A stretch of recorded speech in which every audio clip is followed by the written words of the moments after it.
وریشا MBBS کر رہی تھی، ابھی کچھ سال باقی تھے، لیکن اسے دیکھ کر میرا صبر جواب دے گیا تھا۔ اس قدر حسین ہو گئی تھی کہ نظر ہٹانا مشکل ہو چکا تھا۔ آنکھوں میں وہی خوف، وہی ڈر تھا۔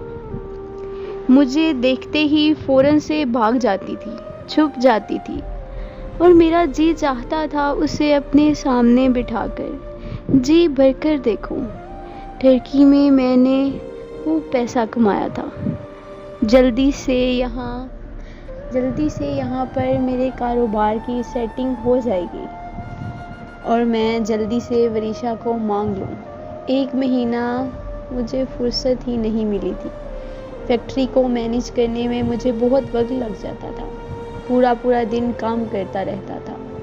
اب تو زید اور میرے والد بھی میرے ساتھ کام کرتے تھے۔ میں نے فیکٹری میں بہت کام شروع کر دیا تھا، لیکن رات کو مجھے کافی دیر ہو گئی تھی۔ جب واپس آیا تو تقریباً سبھی سو چکے تھے۔ میں نے دروازے کی ڈور بیل دی تو دروازہ وریشا نے کھولا تھا۔ کہہ رہی تھی، آ رہی ہوں زید، صبر نہیں ہے تمہیں؟ میں حیران ہوا کہ زید بھی گھر سے باہر تھا۔ جیسے ہی اس نے دروازہ کھولا، مجھے دیکھ کر اس کے چہرے کی رنگت اڑ گئی تھی۔ فوراً سے واپس پلٹنے لگی۔ میں نے اس کا بازو پکڑ لیا۔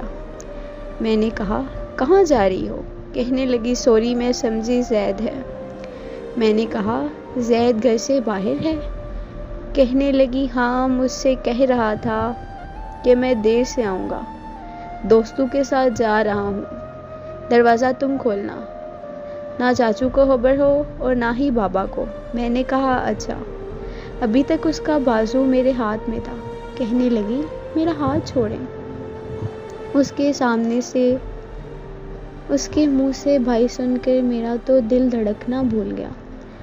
میں نے اس کا بازو اپنی طرف کھینچا، پل میں وہ میرے پہلو میں آ گئی تھی۔ میں نے کہا، بھائی؟ بھائی کسے کہا تم نے؟ میرے اس قدر قریب آنے پر اس کی جان نکل گئی تھی۔ کہنے لگی، میرا ہاتھ چھوڑیں۔ میں نے کہا، تم چھوڑو مجھے بھائی کہنا، بھائی نہیں لگتا میں تمہارا، جانتی ہوں میں تمہارا کیا لگتا ہوں۔ جب سے آیا تھا چھپ چھپ کے رہتی تھی، آج ہاتھ آئی تھی اس لیے سوچ رہا تھا آج نہیں چھوڑوں گا، کچھ وقت اس کے ساتھ گزار ہی لوں گا۔ کہنے لگی، پلیز میرا ہاتھ چھوڑ دیں۔ اس کو دیکھ کر لگ رہا تھا جیسے ابھی رو دے گی۔ میں نے کہا، پہلے بتاؤ میں کیا لگتا ہوں تمہارا؟ اس کی زبان سے اپنا نام سننا چاہتا تھا، ایسے رشتے کا حوالہ جاننا چاہتا تھا۔ کہنے لگی، مجھے چھوڑیں پلیز۔ میں نے کہا، جب تک یہ نہیں بتاؤ گی کہ میں تمہارا کیا لگتا ہوں، تمہارا ہاتھ نہیں چھوڑوں گا۔ دروازہ کھلا ہوا تھا۔ عین اسی وقت زید اپنی موٹر سائیکل کے ساتھ وہاں پر داخل ہوا تھا۔ مجھے اور وریشا کو دیکھ کر شاید اس نے اپنی آنکھوں پر یقین نہیں آ رہا تھا۔ زید کو دیکھ کر میں نے وریشا کا ہاتھ چھوڑ دیا۔ وہ فوراً سے اندر بھاگ گئی۔ موٹر سائیکل کھڑی کر کے زید مسکراتا ہوا میرے پاس آیا۔ کہنے لگا، واہ بھائی واہ، آپ نے تو زحمت بھی نہیں کی کہ رومانس بھی شروع کر دیا۔ میں نے کہا، ہاک رومانس کرنا ہے؟ وہ تو تمہارے لیے دروازہ کھولنے آئی تھی تو سامنے میں کھڑا تھا۔ میرا پتہ ہوتا کہ میں آیا ہوں تو دروازہ کبھی نہیں کھولتی، مجھے دیکھ کر بھاگ جاتی ہے۔ کہنے لگا، دوستی لگانا سیکھیں، بھائی بہت ڈرتی ہے آپ سے۔ خیر، جیسے ہی فیکٹری مکمل طور پر سیٹ ہو گئی، کام شروع ہو گیا، تو میں نے اپنے والدین سے کہا کہ آپ چچا سے رخصتی کی بات کریں۔ میری والدہ بھی کہنے لگی کہ ہاں، اب تو میرا بیٹا سب کچھ سیٹ کر چکا ہے، اب رخصتی کر لینی چاہیے۔ لیکن چچا سے جب بات کی رخصتی کی تو وہ کہنے لگے کہ وریشا ابھی رخصتی کے لیے تیار نہیں ہے، کہتی ہے کہ MBBS کمپلیٹ کروں گی۔ میری والدہ نے جب مجھے کہا کہ اسے پڑھائی سے روکا کس نے ہے، وہ رخصتی کے بعد بھی تو پڑھ سکتی ہے، لیکن وریشا سب کے سامنے آ کر یہ کہا کہ وہ ابھی رخصتی نہیں چاہتی۔ سمجھ نہیں آئی یہ سن کر مجھے کہ آخر اس نے انکار کیا ہی کیوں۔ میری والدہ کہنے لگی کہ اصل میں اکلوتی بیٹی ہے، منور بھی تھوڑا رخصتی میں تاخیر کرنا چاہتا ہے۔ میں نے کہا تو وہ کون سا 7 سمندر پار جا رہی ہے، چند سیڑھیاں ہی تو فاصلہ ہے، جب چاہیں اوپر آ جائیں، جب اس کا چاہے دل وہ نیچے چلی جائے۔ اماں یہ تو کوئی وجہ نہیں ہوئی انکار کی۔ میری والدہ کہنے لگی پتہ نہیں، لیکن مجھے ایسا لگتا ہے کہ جیسے وریشا اس نکاح سے خوش نہیں ہے، جب سے اس سے نکاح ہوا ہے اور جب سے تم باہر گئے ہو وہ کبھی بھی اوپر نہیں آئی۔ کبھی میں اس کے پاس جا کر بیٹھ کر بات کرنے کی کوشش کرتی ہوں تو وہ بہانہ بنا کر اٹھ کر اپنے کمرے میں چلی جاتی ہے۔ اگر وریشا نے منع کیا ہے تو ممکن ہی نہیں کہ منور اس کی بات کو ٹالے۔ وہ اس کی اکلوتی بیٹی ہے اور وہ بھی بے تحاشا چاہتے ہیں اسے۔ جب تک وریشا نہیں چاہے گی وہ رخصتی نہیں کرے گا۔ میں اپنے کمرے میں جا کر بیٹھ گیا اور یہی بات سوچنے لگا کہ وریشا نے آخر انکار کیوں نہیں کیا۔ میں نے وریشا کو کال کی لیکن اس نے میرا فون نہیں اٹھایا۔ میں نے واٹس ایپ پر میسیج کیا کہ مجھے تم سے بات کرنی ہے، کال اٹھاؤ۔ میسیج سین نہیں ہوا لیکن اس نے کال بھی نہیں اٹھائی۔ زید کے کمرے میں گیا، وہ سو رہا تھا۔ میں نے اس کا موبائل اٹھایا اور وریشا کو کال کی۔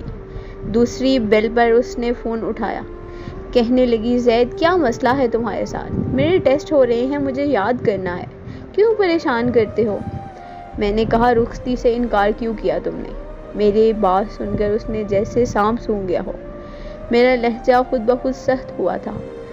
میں نے کہا وریشا فون بند کرنا، میری بات کا جواب دو۔ میری بات سن کر اسے چپ سی لگ گئی تھی۔ میں نے غصے سے کہا میں نے کچھ پوچھا ہے تم سے؟ آگے سے اس کی سسکیوں کی آواز شروع ہوئی تھی۔ کہنے لگی میں آپ کو پسند نہیں کرتی، میں آپ کے ساتھ نہیں رہنا چاہتی، یہ نکاح کا رشتہ مجھ سے ختم کریں۔ اس کی بات سن کر میرے ہوش ہی اڑ گئے تھے۔ وریشا کی بات نے تو میرے اوسان ہتا کر رکھے تھے۔ وہ کیسے انکار کر سکتی ہے؟ میں نے فون بند کیا اور اپنے کمرے میں آ کر بیٹھ گیا۔ میری تو گویا نیند ہی اٹھ چکی تھی، چین کھو چکا تھا۔ پوری رات میں کروٹیں بدلتا رہا۔ وہ چچا کی اکلوتی بیٹی تھی، اگر وہ مان جاتی تو چچا اس کی بات مانتے۔ میرے دل میں ایک کے بعد ایک خیال سر اٹھا رہا تھا کہ کہیں وہ چچا سے رو دھو کر یہ نہ کہہ دے کہ میرے ساتھ رہنا نہیں چاہتی۔ میں نے 5 سال بہت ٹوٹ کر چاہا ہے اسے۔ میں تو رخصتی کے لیے بے تاب تھا اور وہ مجھے سمجھ نہیں آ رہی تھی کہ آخر اسے ہوا کیا ہے، وہ کیسے اتنا بڑا فیصلہ لے سکتی ہے۔ میرا دل اس قدر بے چین تھا کہ صبح اٹھتے ہی میں نے اپنی والدہ سے کہا اب چچا سے بات کر لیں۔ میری بات سن کر میری والدہ کہنے لگی ابھی وہ انکار کر چکے ہیں، تم اتنی جذباتی فیصلے مت کرو، میں اس سے بات کروں گی لیکن چند ماہ بعد۔ یہ چند ماہ میرے لیے گزارنے اب اور بھی مشکل تھے۔ میں سوچ چکا تھا کہ موقع پا کر وریشا سے بات کر لوں گا، لیکن یہ موقع وہ مجھے دینے کو تیار نہیں تھی۔ اگر میں کسی بہانے نیچے آ جاتا، مجھے دیکھتے ہی اپنے کمرے میں بند ہو جاتی۔ کافی سوچ بچار کے بعد میرے ذہن میں ایک آئیڈیا آیا تھا۔ وریشا اپنی یونیورسٹی زید کے ساتھ آتی جاتی تھی، میں فیکٹری میں تھا۔ جب میں نے زید کو فیکٹری بلا لیا، وہ کہنے لگا بھائی مجھے وریشا کو لینے جانا ہے، میں وریشا کو گھر چھوڑ کر فیکٹری آ جاؤں گا۔ میں نے کہا اس وقت فیکٹری میں تمہاری زیادہ ضرورت ہے، تم جلدی سے یہاں پہنچ جاؤ۔ وہ بھی جلدی ہی فیکٹری پہنچ گیا۔ میں نے اسے ورکر کے اوپر سپروائزنگ کا کہا وریشا کو میں گھر چھوڑ دیتا ہوں۔ یہ سن کر اس نے پہلے مجھے حیرت سے دیکھا، پھر ہنسنے لگا، کہنے لگا ڈیٹ مارنے کا ارادہ ہے؟ پھر اپنی آنکھ ونگ کر کے ہنسنے لگا، کہنے لگا اوکے جائیں اور کوئی ضرورت نہیں ہے جلدی آنے کی، یہاں پہ میں سب سنبھال لوں گا، آپ اس کے ساتھ انجوائے کریں۔ اس کی بات سن کر میں مسکرائے بغیر نہیں رہ پایا اور سوچ رہا تھا کہ آج اس لڑکی کو اچھا مزہ چکھاؤں گا، میری نیندیں اڑا کر میرا چین برباد کر کے وہ کیا سمجھتی ہے، میں بخش دوں گا اسے۔ میں بائک پر اس کی یونیورسٹی کے باہر ہی کھڑا تھا۔ جب وہ باہر آئی، جیسے میری بائک کے پاس پہنچی، زید کی جگہ مجھے دیکھ کر بت بن کر وہیں کھڑی ہوئی تھی. میں اسے ہی دیکھ رہا تھا.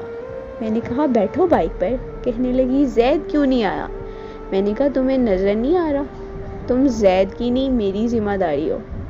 بیٹھو بائک پر. کہنے لگی مجھے آپ کے ساتھ نہیں بیٹھنا. میں نے کہا وریشا سب کے سامنے تماشا مت بناؤ، چپ چاپ شرافت کے ساتھ بائک پہ بیٹھو. وہ خاموشی سے میرے پیچھے بائک پر بیٹھ گئی.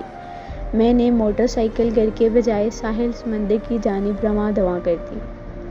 جب اس نے دیکھا کہ موٹر سائیکل گھر کے بجائے ساحل سمندر کی جانب جا رہی ہے تو کہنے لگی آپ مجھے کہاں لے کر جا رہے ہیں؟ میں نے کہا جہاں میرا جی چاہے گا میں تمہیں وہاں لے کر جاؤں گا. Thanks for watching. ابھی کہانی مکمل نہیں ہوئی ہے. نیکسٹ پارٹ کے لیے نیچے کمنٹ لازمی کیجیے گا.